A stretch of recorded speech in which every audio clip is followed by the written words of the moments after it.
ರೈತರ ಬದುಕಿನೊಡೆ ಚೆಲ್ಲಾಟ ಆಡುತ್ತಿರುವ ಮೆಸ್ಕಾಂ ಅಧಿಕಾರಿಗಳು ಉಳ್ಳೂರು ತ್ಯಾಗರ್ತಿ ನಡುವಿನ ಸುಮಾರು 11 ಕಿಲೋಮೀಟರ್ ದೂರದ 110 ಕಿಲೋಮೀಟರ್ ಸಾಮರ್ಥ್ಯದ ವಿದ್ಯುತ್ ಮಾರ್ಗವನ್ನ ಈಗಿರುವ ಮಾರ್ಗದಿಂದ ಬದಲಿಸಿ ಪರ್ಯಾಯ ಮಾರ್ಗದಲ್ಲಿ ತೆಗೆದುಕೊಂಡು ಹೋಗಬೇಕು ಎಂದು ಬಾಳೆಗುಂಡಿ, ಶಿರಗುಪ್ಪೆ, ಜಿಗಳೆಮನೆ, ಕ್ಯಾದಗಿಕೊಪ್ಪ, ನಾರಗೋಡು ಮತ್ತು ಮಳ್ಳಕೊಪ್ಪ ಗ್ರಾಮದ ಗ್ರಾಮಸ್ಥರು ಆಗ್ರಹಿಸಿದರು.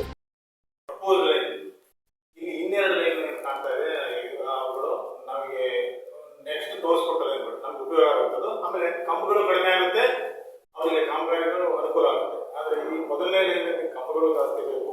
ನಮ್ಮ ಕೃಷಿ ಭೂಮಿಗಳೇ ಮ್ಯಾಕ್ಸಿಮಮ್ ಹೋಗ್ತಾ ಇರೋದು.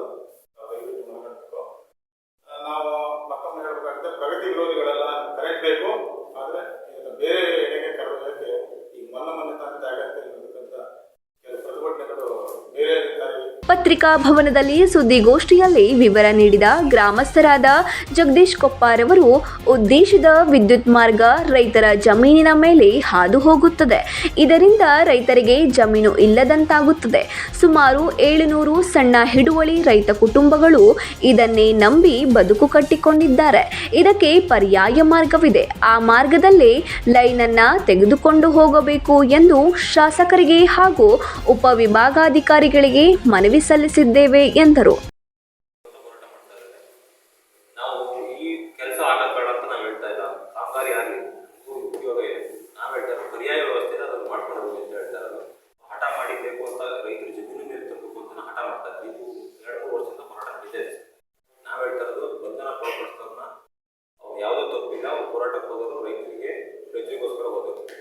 ಅದಕ್ಕೆ ಬಂಧನ ಮುಕ್ತ ಮಾಡಬೇಕು, ಕೇಸ್ ವಾಪಸ್ ತಗೋಬೇಕು. ಪರ್ಯಾಯ ವ್ಯವಸ್ಥೆ ಇದೆ, ಅದನ್ನು ಮಾಡ್ಕೊಂಡು ಹೋಗಿ ಅಂತ ಹೇಳಿದ್ದಾರೆ. ಆಮೇಲೆ ಮತ್ತೆ ಈ ಮಾರ್ಗದಲ್ಲಿ ವಿದ್ಯುತ್ ಲೈನ್ ತೆಗೆದುಕೊಂಡು ಹೋಗಲು 2020ರಿಂದಲೇ ಸರ್ವೆ ಕಾರ್ಯ ನಡೆದಿದೆ. ಈ ಮಧ್ಯೆ 2 ಜಿಲ್ಲಾಧಿಕಾರಿಗಳು ಬದಲಾಗಿದ್ದು, ಈ ಹಿಂದಿನ ಜಿಲ್ಲಾಧಿಕಾರಿ ಹೆಗಡೆಯವರಿಗೂ ಕೂಡ ಮನವಿ ಕೊಟ್ಟು ಹೇಳಿದ್ದೇವೆ. ಪರ್ಯಾಯ ಮಾರ್ಗದಲ್ಲಿ ಲೈನ್ ತೆಗೆದುಕೊಂಡು ಹೋಗಲು ಸಾಧ್ಯತೆ ಬಗ್ಗೆ ಅವರು ಭರವಸೆ ನೀಡಿದ್ದರು. ಈ ವಿಷಯಕ್ಕೆ ಸಂಬಂಧಿಸಿ ಪರಸ್ಪರ ಘರ್ಷಣೆ ನಡೆದು 7 ಜನರ ಮೇಲೆ FIR ಆಗಿದೆ. ನಾವು ಹೈಕೋರ್ಟ್ಗೆ ಅರ್ಜಿ ಹಾಕಿದ್ದೇವೆ.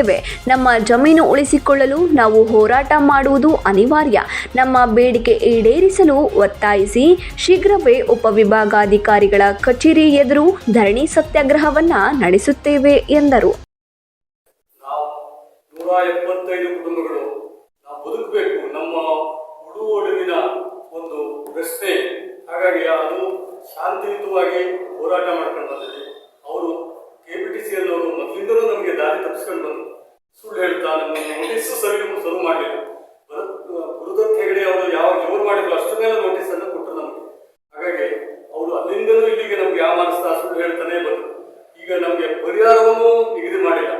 ಹಾಗಾಗಿ ಕಾಮಗಾರಿಯನ್ನು ಮಂಜಪ್ಪ ಗೌಡ ಶಿರಗುಪ್ಪೇರವರು ಮಾತನಾಡಿ, ವಿದ್ಯುತ್ ಲೈನ್ ವಿಚಾರದಲ್ಲಿ KPTCLನವರು ಮೊದಲಿನಿಂದಲೂ ದಾರಿ ತಪ್ಪಿಸುತ್ತಿದ್ದಾರೆ. ಇಲ್ಲಿರುವ ಬಹುತೇಕ ರೈತರು 1-2 ಎಕರೆ ಜಮೀನು ಹೊಂದಿದವರಾಗಿದ್ದಾರೆ. ಅಡಿಕೆ ತೋಟವಿದೆ. ಇದರಲ್ಲೇ ಅವರ ಕುಟುಂಬ ನಿರ್ವಹಣೆಯಾಗಬೇಕು. ಈಗಿನ ವಿದ್ಯುತ್ ಮಾರ್ಗ ಸುಮಾರು 11 ಕಿಲೋಮೀಟರ್ ದೂರವಾಗುತ್ತದೆ. ಪರ್ಯಾಯ ಮಾರ್ಗವಾಗಿ ಕೇವಲ 7 ಕಿಲೋಮೀಟರ್ ಆಗುತ್ತದೆ. ಹೀಗಿದ್ದು ಕೂಡ ಪರ್ಯಾಯ ಮಾರ್ಗದಲ್ಲಿ ಲೈನ್ ತೆಗೆದುಕೊಂಡು ಹೋಗಲು ಅಧಿಕಾರಿಗಳು ಮೀನಾಮೇಷ ಎಣಿಸುತ್ತಿದ್ದಾರೆ. ಯಾವುದೇ ಕಾರಣಕ್ಕೂ ಈಗಿನ ಮಾರ್ಗದಲ್ಲಿ ಲೈನ್ ತೆಗೆದುಕೊಂಡು ಹೋಗಲು ನಾವು ಬಿಡುವುದಿಲ್ಲ. ನಾವು ನ್ಯಾಯಾಲಯಕ್ಕೆ ಹೋಗುತ್ತೇವೆ. ನಮ್ಮ ಜಮೀನು ಬಿಟ್ಟು ಕೊಡುವುದಿಲ್ಲ.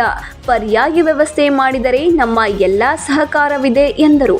ಗ್ರಾಮಸ್ಥರಾದ ಮನೋಜ್ ಕೊಪ್ಪ, ಲೋಕೇಶ್ ಕ್ಯಾದಗಿಕೊಪ್ಪ, ಗುರುನಾಥ್ ಗೌಡ, ಜ್ಞಾನೇಂದ್ರ ಗೌಡ, ನಾಗರಾಜ್, ಕುಬೇರಪ್ಪ, ಮಂಜಪ್ಪ, ನಟರಾಜ್ ಕೊಪ್ಪ, ದೀಪಕ್, ಉಮೇಶ್, ರಾಜ್ ಶಿರಗೊಪ್ಪ ಹಾಗೂ ಇತರರು ಉಪಸ್ಥಿತರಿದ್ದರು. ರವಿ 9 ಲೈವ್ ನ್ಯೂಸ್, ಸಾಗರ.